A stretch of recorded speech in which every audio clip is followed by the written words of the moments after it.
Hello, good evening. Welcome to our traffic safety camera pilot online open house. We're going to give folks a couple minutes to join, so we'll get started with the presentation at about 6:02. Thanks for being here.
All right, it's 6:02, so we'll go ahead and get started with our presentation tonight for the traffic safety camera pilot online open house. Thanks again, everyone, for being here.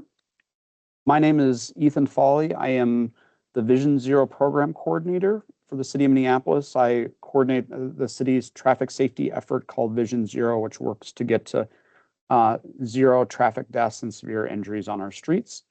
I'm joined tonight by my colleagues Christian Zimmerman and Andrew Schmitz, who are going to be co-presenting and helping with question and answer along the way.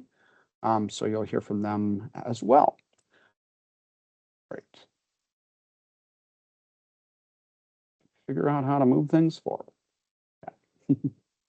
Okay, tonight we're going to cover some of the context around traffic safety in Minneapolis, and that kind of leads us to why we're doing this traffic safety camera pilot. I'll share a little bit about what traffic safety cameras are and cover some of the details in the Minnesota state law that it supports this pilot. And some of our initial pilot planning work in Minneapolis, as well as steps coming up. And then we'll go through details around candidate locations and how you can share feedback. And then at the end, we'll have time for question and answer. For asking questions along the way, you can use the Q&A feature in Teams to type in questions there. If that's not working for you for some reason, you can email questions to andrew.schmitz@minneapolismn.gov as well. So you also, if you're looking to share feedback, we do have an online questionnaire, which I'll share again at the end on the last slide, but you can see it here as well. Find it at bit.ly/MPLS camera pilot. That will take you to that online questionnaire where you can share feedback around camera locations and any other details. All right, to dive in with some of our context around traffic safety in Minneapolis. So a big part of the challenge we have right now is that traffic deaths in Minneapolis are up pretty notably since 2020. Now that's true around the state and country as well. But one of the things we talk about this is that it's almost entirely, that increase is almost entirely due to increases in speeding. So this slide covers the blue is the percentage of all fatal crashes in Minneapolis that involve clear speeding. You can see how that percentage has increased since 2020. And the green is then the total number of fatal crashes each year that involves speeding. So you can see how marked a change that's been since 2020 in Minneapolis. And as our speeding overall is our #1 traffic safety challenge in Minneapolis. We've seen in the last 3 years that 45 people have been killed in crashes that involve clear speeding or running red lights.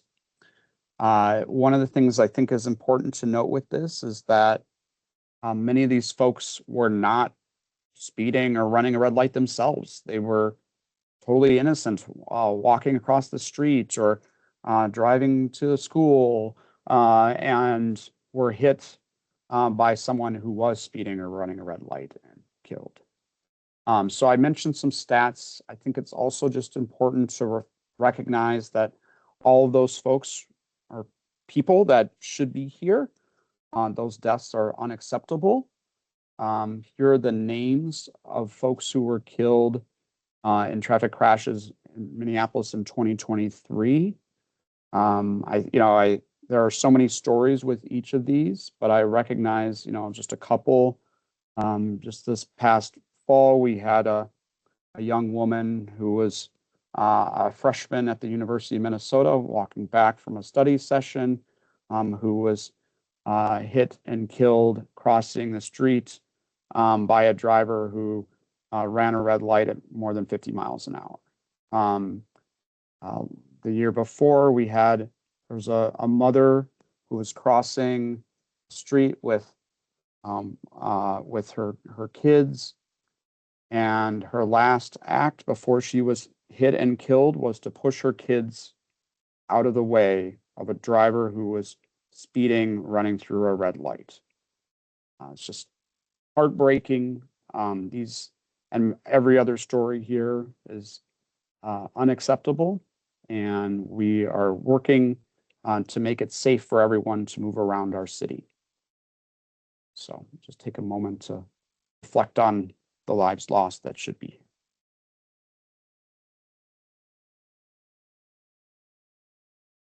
Thank you. Okay, now back to a few more stats here. So we're looking at traffic safety cameras for speeding and red light running. And those are two of our top overall factors in severe and fatal crashes in Minneapolis. Speeding #1, red light running #4, as you can see here. Just a little more on speed. So the connection between speed and traffic safety is really important. Here are some of the speeds we see fairly regularly on city streets in Minneapolis, and you can just see the difference as speeds go up in average stopping distance, so how long it takes folks to be able to stop, and then how that's the difference over that same kind of speed range and the likelihood if someone were hit, if they were walking or biking, if they are going to be killed or severely injured. So the speed really matters a lot, both for the likelihood of a crash, but also the likelihood that a crash means someone is severely injured or killed. We also see in Minneapolis that there are disproportionate impacts of traffic crashes in our transportation equity priority areas, which are hatched out here. These areas see a disproportionate share of those severe and fatal crashes and injury crashes as well. That's unacceptable.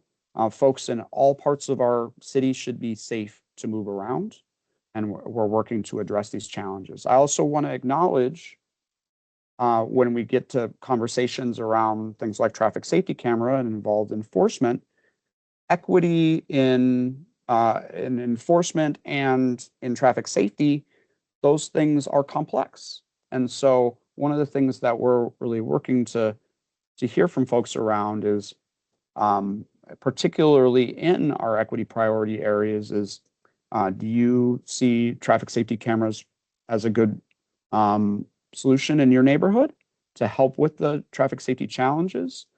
And we overall will talk about how we've tried to design the program intentionally with equity in mind. It's a complex thing, and we're looking to get feedback on.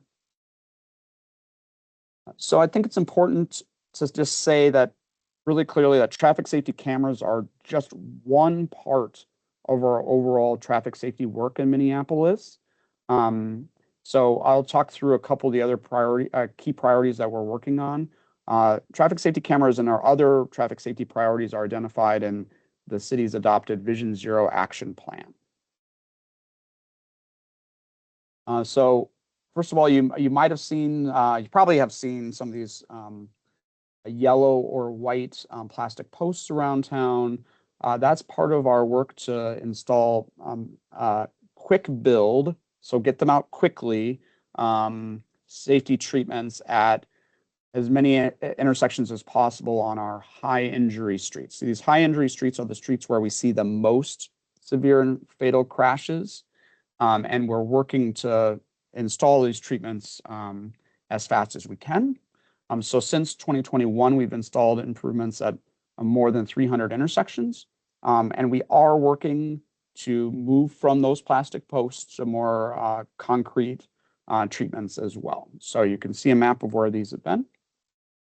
We also, the city was awarded a $20 million federal grant and a $5 million state matching grant to be able to speed up our investments in concrete safety improvements on high injury streets, and also to install safety treatments at signalized intersections. So when we talk about speeding and red light running, these are things that we're doing really proactively to help address those challenges as well from a street design and operations perspective. And then we're also, as we have street projects coming forward, we are building in traffic safety best practices. And so you can see a few different examples of this in different ways. And these are built intentionally to address some of the challenges we're seeing with speeding, red light running, and other traffic safety challenges. So. Okay, so what are traffic safety cameras? So the basics are that they provide a way to do automatic enforcement using a camera. And we are authorized to do for speeding or red light running, as I mentioned. The basic thing here is where these are located, there will be signs ahead of every location saying that there's a traffic safety camera or photo enforcement ahead. So folks know ahead of time.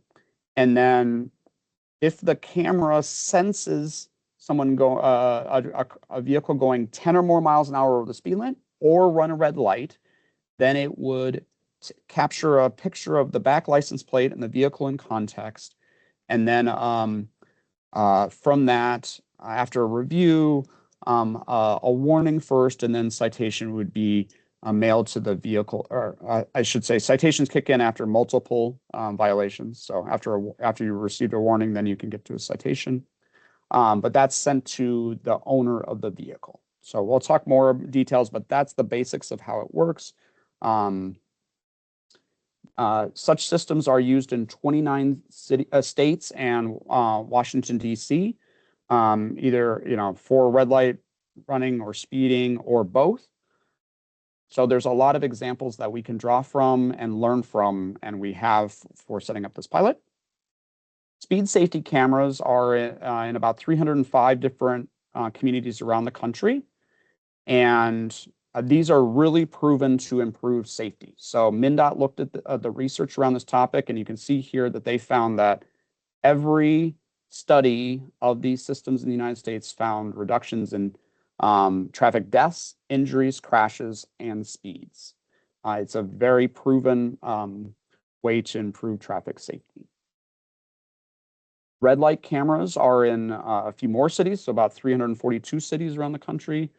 And they are based on research that looks at like all the different research that's been done around red light cameras. They are typically associated with about a 20% decrease in total injury crashes. And I'll just be honest here, one of the things we see in the research is that sometimes you see an increase in rear end crashes. So folks are stopping, and so maybe there's some rear end crash increase. But at the same time, you see a decrease in crashes that are called right angle crashes, where one car runs through a red light, and then there's a car coming on the other street, and then there's that crash. Those right angle crashes, as we call them, are very likely to be severe. And so when you have, there's a little more complexity here, but overall, you see a few more rear end crashes, which are less likely to be severe or have injuries, and then fewer of the ones that are more likely to have injuries. And overall, that typically is leading to injury reductions. It's not as universal and consistent across the research as speed safety cameras. So it's one of those things where we think there's enough there that it's worth trying here. But I just always try to be very honest about the research and that we see when we're looking at this. And this is why we're interested in a pilot to see how it goes here. I will note that there was some research that included a look at Minneapolis when we had a brief red light camera program in 2005, and that research did find that that was yielding some traffic safety benefits. But we'll see what happens this time. We have been engaging with folks around the idea of traffic safety cameras since 2019, and in various different formats and ways. And over that time, we've heard generally more support than opposition to it. And again, I'll just be honest, there's obviously some folks that are opposed to this. But what we really did with this is really try to hear what are concerns or questions that folks have around the program, and then how can we design the program in a way that addresses those concerns to make sure we have the best program possible. And so the feedback that we've gotten from more than 3,500 people over a few years really helped us to shape the state law that I'll talk about here in a minute. Okay, so let's get into the state law. So first of all, I mentioned that Minneapolis briefly had a red light camera program in 2005. Folks may know that that program was eventually overturned by the state Supreme Court, but the Supreme Court found that we did not have the statutory or state legislative authority specifically to do the program in the way that we were at that time. So we needed to get state approval to be able to do the program's state legislative approval. And the Supreme Court did not consider whether the program was constitutional or not at that time. So they have not ruled that it was unconstitutional. And in fact, when you look around the country at I mentioned 29 other states that have this, none of the states have had their programs found unconstitutional as long as they're well designed. There was one or two that they had something that was poorly designed and they were found unconstitutional. But we have made sure to design a program that meets the standards set for constitutionality, and so we're very confident around that. So just a quick legal note for folks who might have a question around that. Okay, so last year, the Minnesota legislature passed a law that gives Minneapolis and Mendota Heights the authority to do a 4-year pilot of speed and red light cameras. It also has a pilot with warnings only for MnDOT to do in a couple highway work zones.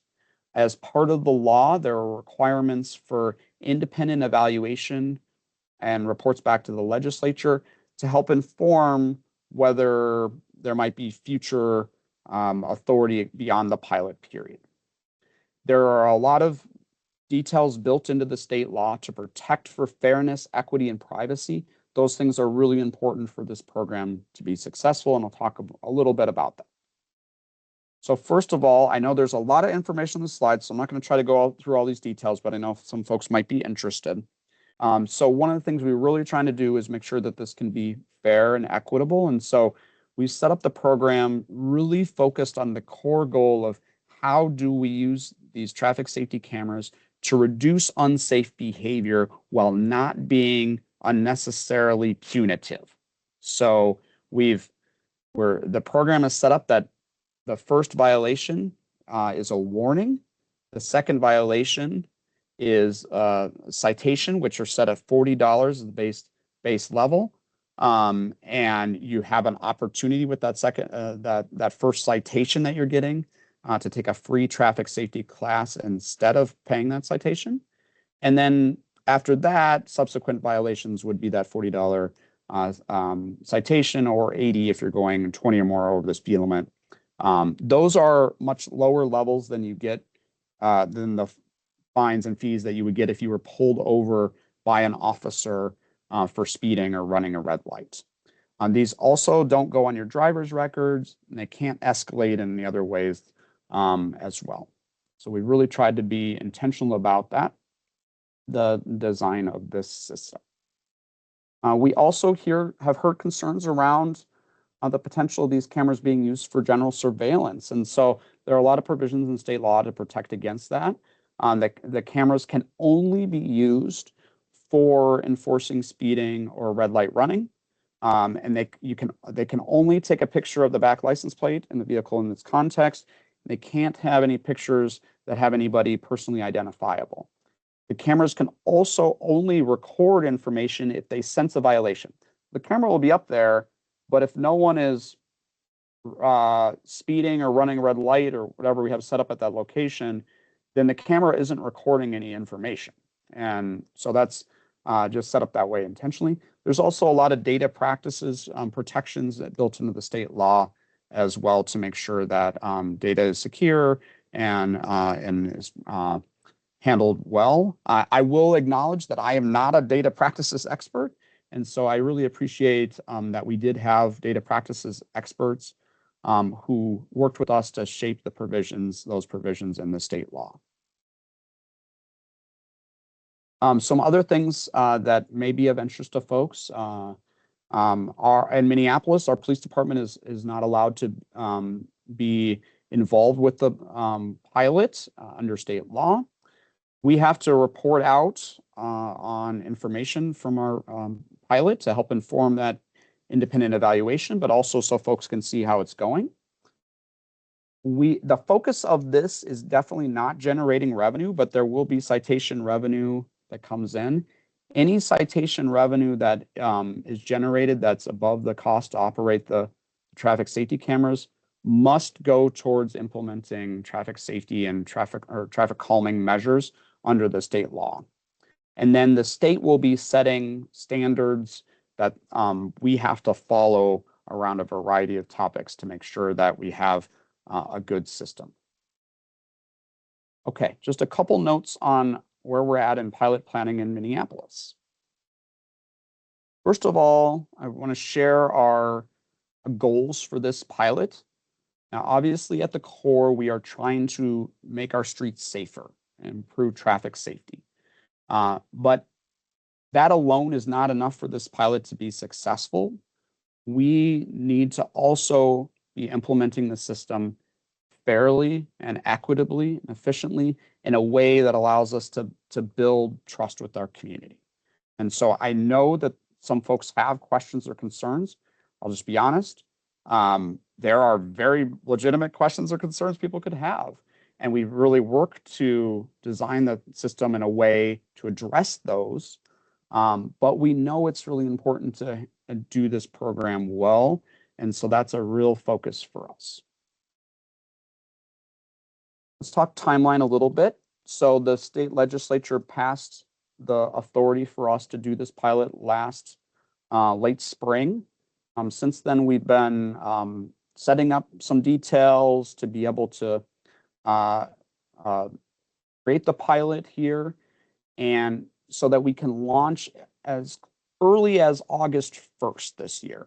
It may end up being a little later than that. We're going to make sure we're ready before we launch. But right now we're in the phase where we are getting community feedback on our potential camera locations.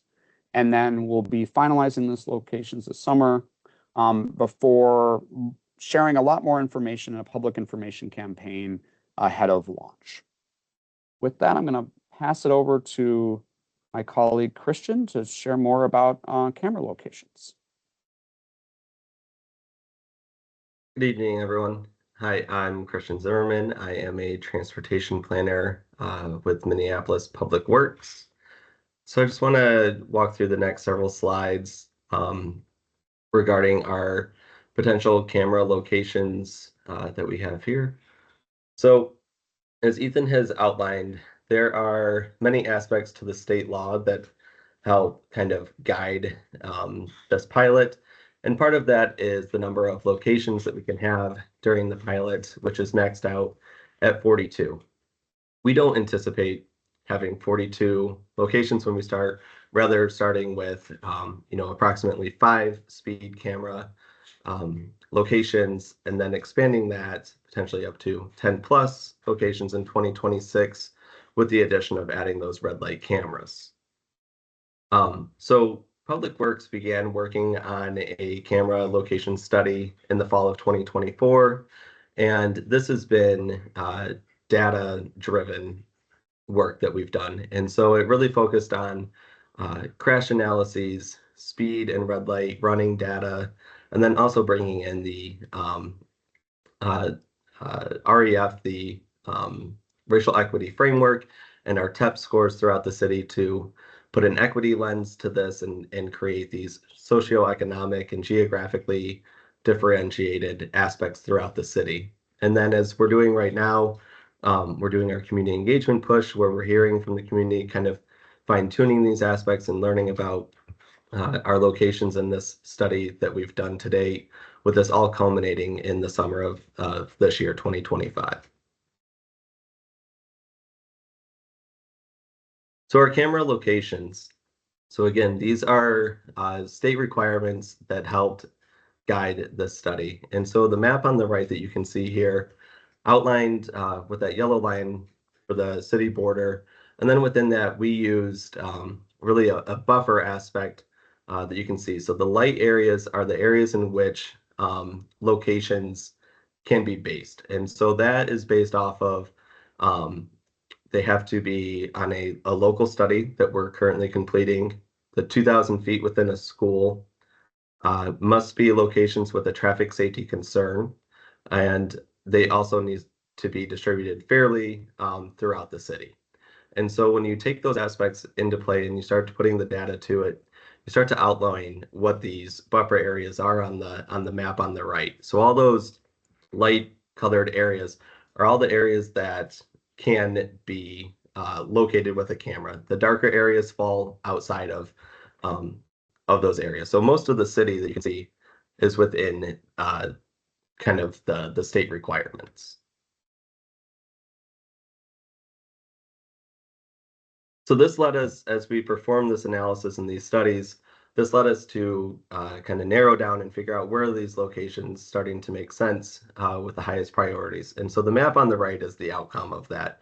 You can see the city outline there, and then those, like maroonish red dots, those are the initial potential camera locations. And so all of these locations meet those state requirements that we have. They're only located on city streets at this time, and we prioritize these based on recent crash history. So we looked at these and we said, let's kind of figure out where do we have our highest needs and where are we going to get our best safety benefits from. We also wanted to be geographically distinct locations across the city. So we are looking at 2 or more candidate locations within each city ward. And then lastly, our final selected locations are distributed fairly throughout the city. So as I mentioned previously, those geographic locations, then also socio and economic conditions throughout the city as well.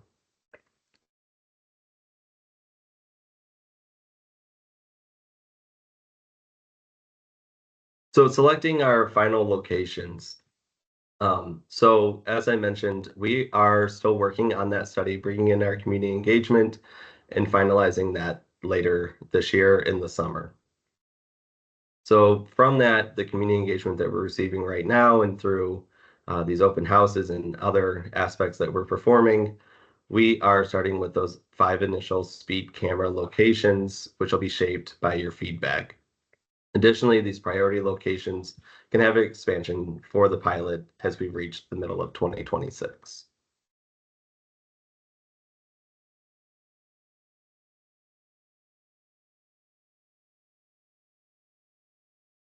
I think I'm handing this back to you, Ethan. Yes, thanks, Christian. So coming up, we are getting feedback now through mid-May on the potential camera locations for the initial phase of the project, as Christian talked about. So we're really interested in your feedback. If you have, we'll share again the online questionnaire where you can share feedback as well on both generally how you think we should prioritize just the final locations, and then also if you have specific feedback on individual locations. So we'll be finalizing that camera location analysis this summer. We'll be putting that out publicly, and there'll be more information available when we get there, probably in June or maybe July. And then again, the earliest we can potentially launch is August 1st. With that, just a reminder, folks can share questions using the Q&A feature in Teams, or if that's not working for you, you can email questions to andrew.schmitz@minneapolismn.gov. And then here again is the where you can find the online questionnaire if you haven't already seen that. With that, we'll move to the question part of our conversation. And Drew, whenever you've got any questions. Sure. So we have received some feedback through that Q&A function, so appreciate that. And then also a question says, cameras are located at intersections. Will they record information on all directions at that intersection? A good question. So first of all, for this initial phase of the pilot, we're only looking at locations that are going to be on city streets. Some of our candidate locations are city streets where they intersect a county or a state road. So let me just give you an example. 26th Street at Hiawatha Avenue is one of our candidate locations. 26th Street is a city street. Hiawatha Avenue is a state or MnDOT road. We would only be, in that case, looking at locations kind of near on 26th Street there initially. In a future phase of the pilot, we may consider county or MnDOT roads as well. For the other locations that are where we have two city streets meeting, we definitely may end up having camera in all directions or just one direction. That'll be part of what we're figuring out through additional analysis. And we're probably going to try different things because this is a pilot. So a big part of our goal with the pilot is to be able to learn as much as we can.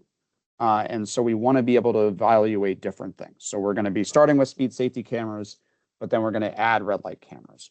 We're going to install some locations that maybe they stay in the same location for the entire 4-year pilot period. And then we may have other locations that we move around after 2 months. We want to try different things. And so it might come into play with what you're asking about as well, and that we might have some locations that are, all directions or just one direction, and try out and see how that compares to different situations. So good question. A couple more questions, just going in order. Will cameras ever be used at 2- or 4-way stop sign intersections? So we do have, I'm trying to think for sure. I think we have a couple candidate locations that would, yes, we do have some candidate locations that include that are either 2-way or 4-way stops. So they, and those would be candidate locations for speed safety cameras. I do not believe actually that we have any 4-way stop location candidate in our candidate list. Christian, correct me if I'm wrong on that. And so the 2-way stop, let me just give you an example of one that pops to mind from our candidate list. We have one of our candidates is 38th Street at Longfellow Avenue. This is just east of Cedar. 38th Street does not have a stop sign, but Longfellow does. We would likely locate, if we were going to, we'd likely consider here a speed safety camera focused on 38th Street if our more detailed analysis coming up of speed data, et cetera, in the area, yields that might be beneficial. So that's an example where we might use it as a two-way stop location. Christian did confirm to me that that we don't have any four-way stop locations that we can think of in our candidate list. Next question is, do speed cameras need to be located at intersections? Speeding often occurs between intersections. That's a great question as well. So when we look at our candidate locations, we really are talking about kind of within a block or so of those locations, because we may end up locating a camera, half block away from the intersection if we're going to have a speed safety camera. Again, that's going to be another thing that we probably try different versions of to see what's most effective. It is true that speeding can often be highest in between intersections. But we also know that speeding right at the intersection is where it's most dangerous, because then there's potential for other conflicts. So we will be looking at both and evaluating that as part of our more detailed analysis to come here yet this year. We also, one of the things that's a factor here is just the feasibility to install a camera at a particular location. So sometimes you might have trees or hills or other things that might make it hard for the camera to be located exactly in one spot, and we might need to move it a little bit so it can get good views. And that's something that we'll be working for as we do the more detailed analysis as well. This one has a two-part question. I'll just start with the first part. Can you talk about how you share the findings from the pilot with county and state agencies? Yeah, so we will be sharing. The Minnesota Department of Transportation, MnDOT, is required to develop kind of what is called like evaluation metrics, or that we have to provide them to support the independent evaluation. So we are going to have to report on a number of things to them. Some of those are defined in the state law. They will be setting other things that we have to report on as part of this pilot. Those will include things we know, like the percentage of vehicles going through an intersection that were exceeding the 10-mile-an-hour or ran a red light, and before the installation of the camera and then after, so we can get comparisons, things like that. But there will also be a number of other things that we're required to report on. A lot of those things we're required to report on publicly as part of an annual report. So we will be reporting to the city council annually, at least annually. We plan to do a kind of a initial report after the launch on the kind of the initial results as well. And that report will cover a lot more details, like total number of citations issued by location, total number of times that folks took a traffic safety class, or how total revenue generated and where that got spent. All kind of tracking the different aspects of this. We also will be looking at equity implications of it as well, and having evaluation around that too. So there's going to be a lot of things that we're reporting on publicly and then sharing to support state evaluation. We certainly do coordinate and collaborate with our colleagues and partners at Hennepin County and the Minnesota Department of Transportation, and we have definitely talked with them about this pilot. The state, MnDOT in particular, is also planning to do their own pilot, I mentioned, for state highway work zones.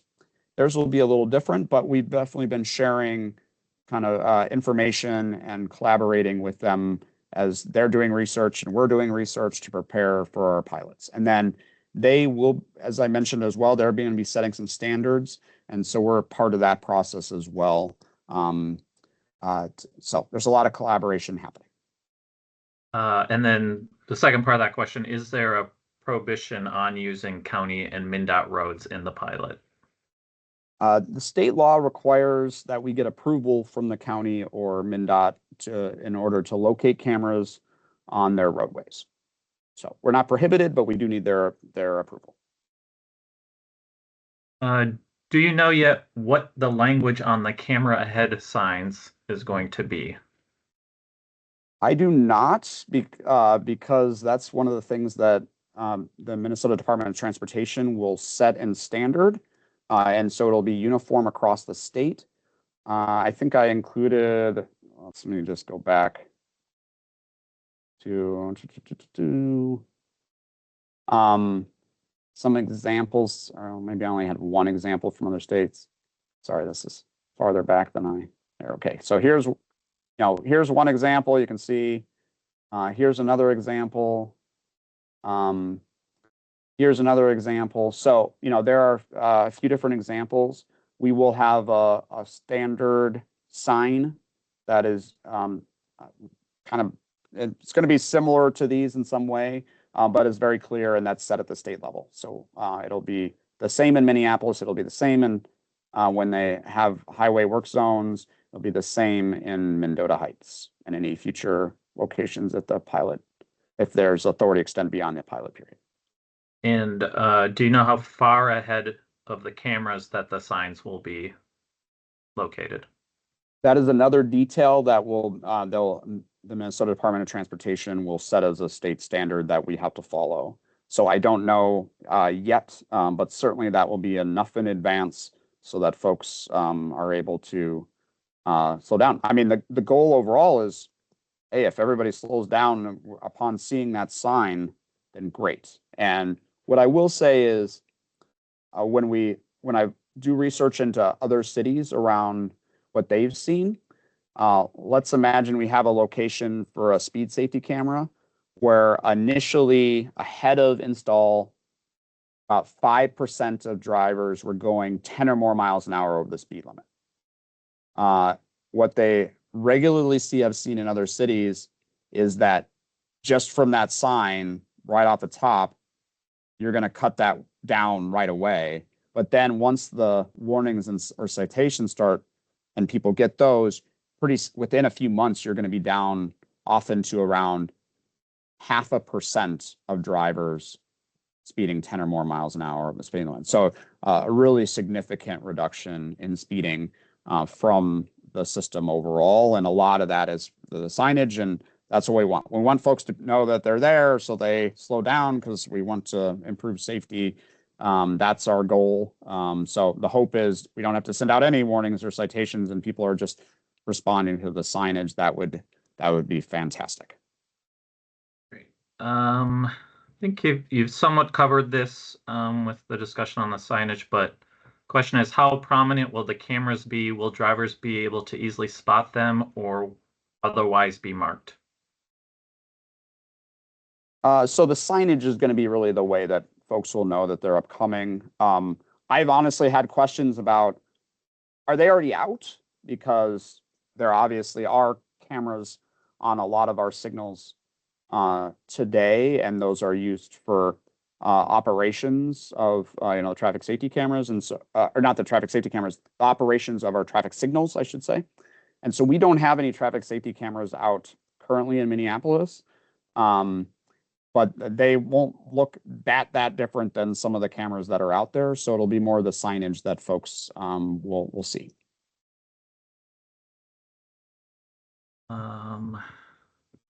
We do not have any more questions at the moment. A couple more comments. So thanks everyone for that. We'll be, even if you just provide a comment or feedback and not a question, we'll be logging that as well. But yeah, feel free if there's any more questions, put them in the Q&A right now.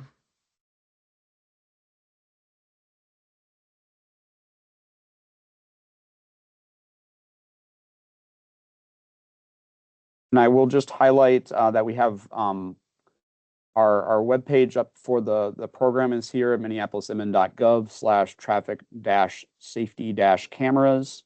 So you can see more details, including all the candidate locations. If you haven't seen those already. And you can also find a link to that in the online questionnaire if you haven't gone there as well.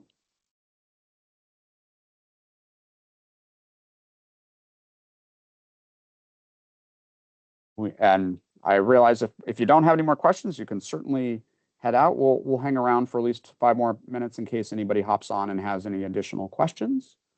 So if you do have any questions, we're still here and happy to answer.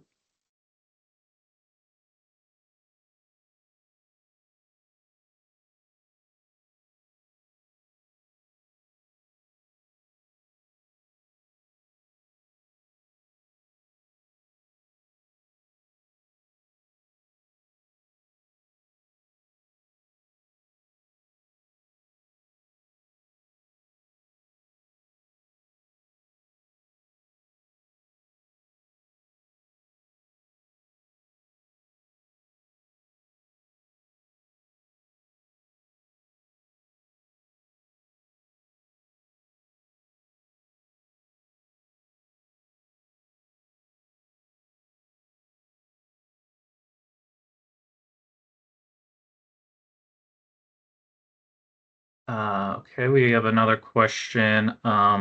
This question asks where to go to request locations. Yeah, so the best place to request location would be in that online questionnaire. So that the link's on the screen here, but bit.ly/MPLS camera pilot. And then you'll see a couple questions there, and one of them is you can just share any specific feedback that you have around candidate locations, and certainly within that you can suggest a specific location you want us to look at.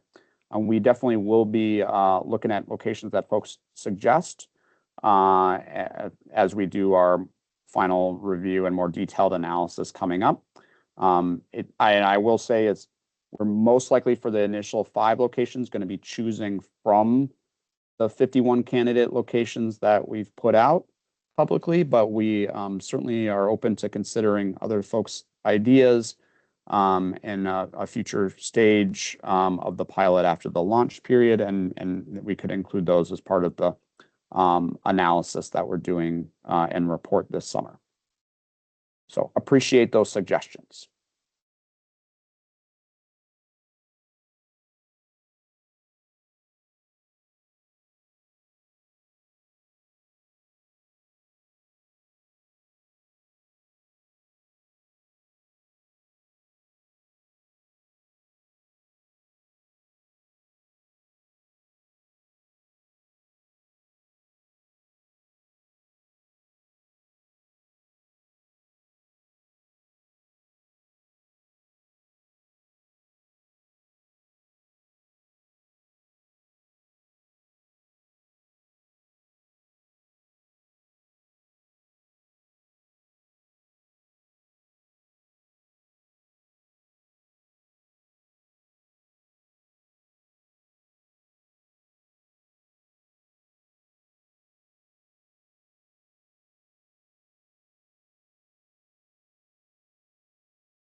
All right, I'll just put out one last call for questions if folks have any.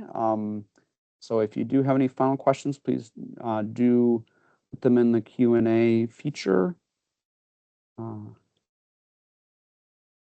Probably wrap up here in about a minute if we don't get any more questions.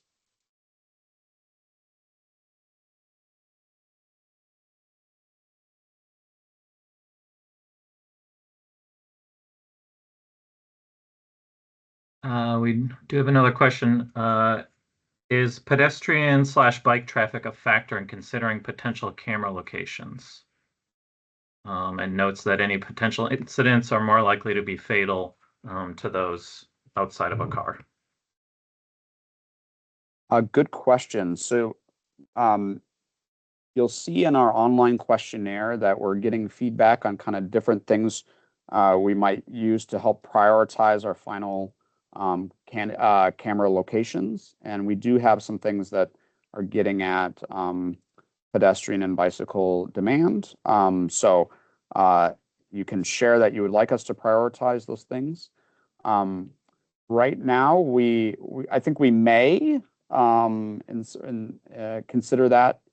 And it definitely is part, of our overall crash analysis that we're doing, is getting a sense of where there are crashes that are happening with pedestrians and bicyclists as part of that. So we are definitely thinking about this, and just we haven't finalized exactly how we're gonna all the criteria we're gonna go through to make the final prioritization decisions, but we definitely very well may be thinking about this. We will be thinking about it, but just how directly will depend somewhat on the feedback that we hear from folks. And I should just say also overall that, we want to improve safety for everyone, and especially folks walking and biking. We know that they are more vulnerable as they travel around our city. So that is a big priority for our Vision Zero work as a whole.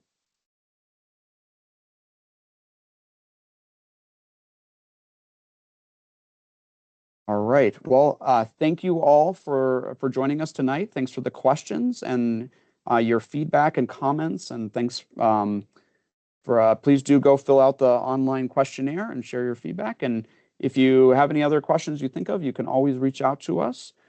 Thanks again for joining us, and I hope you have a great evening.